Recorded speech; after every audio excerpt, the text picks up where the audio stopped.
Alfre Woodard has just arrived in Baton Rouge, Louisiana.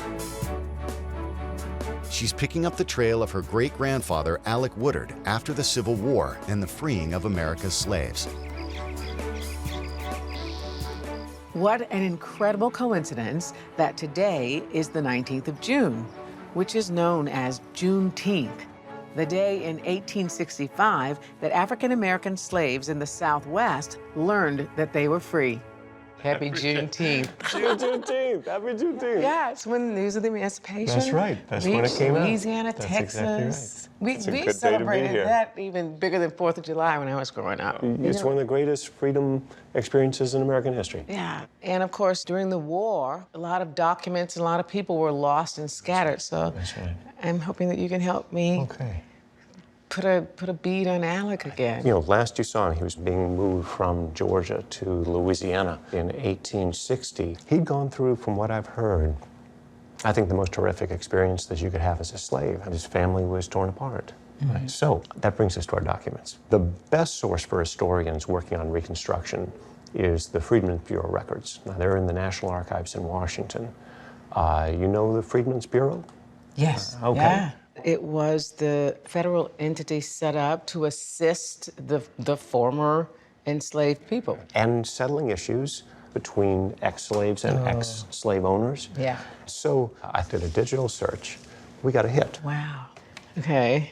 So, from Vernon, Louisiana, Yeah. 1868 is the year that we've found a hit on. Right. This is the part that concerns you. B.B. Blunt. You remember him? I remember his wife Yes, was Martha. Martha. She was the daughter of slave owner John Woodard. She got the slave Millie from him when he died. B.B. must be her husband. Her husband. Okay, B.B. Blunt stated that he was willing to give up the 3 children claimed by Alec Woodward if they wished to leave him. If they wished to leave B.B. Blunt, right? Right. I wonder, are they Alec's children? That's possible. Okay, so B.B. says, let's ask them, do they want to go with you? And I'll let them go if they say yes. Wait, but this is post, wait, what year? What year is this? 1868. 68.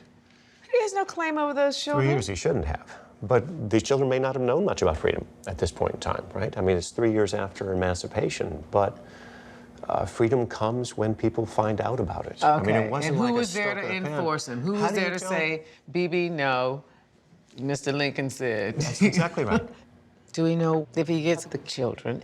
I don't know.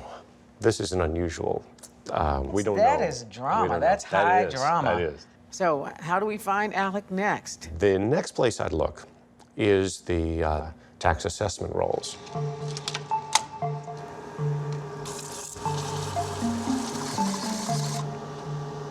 This is the tax assessment rolls. It tells what you own in terms of taxable property for Jackson Parish in 1867. So I see Adam Williams, and is that him? Woodward. Yeah.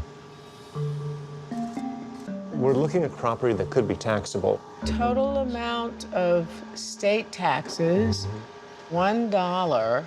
He paid $1 a year for taxes. That's right. On what? Well, right there, this column. Poll tax. So he voted. He's at least registered to vote. Oh, God bless him. So he's part of a Oh, my political God. revolution here. This is certainly the very first large wave of African-American voters in American history. After the Civil War ended in 1865, slavery was outlawed nationwide. Yet for years afterwards, resistance to emancipation continued in the South. Southern states passed laws blocking African Americans from owning property, holding elected office, having certain jobs, and much more. They also introduced the poll tax, which made voting too expensive for many people of color. During this time, Alfre's great-grandfather and other African Americans who dared to vote faced both intimidation and physical violence. He's registered to vote. I hope he got to vote. Paying the poll tax. He's giving up a day's wages for the right to vote. About 90% of African-American men were voting or registered to vote in Louisiana. So they're coming out in large numbers. And it's a difficult and dangerous thing. This is when the Klan was first organized. Yeah. The Klan was about terrorism. It was political terrorism. Yeah. Inflicted upon individuals with no reinforcement. You were on your own. You were. That's what these men are taking a stand against. And their wives, whole families are stepping forward and challenging white supremacy. Yes. That's the thing that, that people don't really grasp, I think, sometimes, is that when you did that, when you stepped forward, when you stood up, you were prepared to die for it. You were. Facing the rising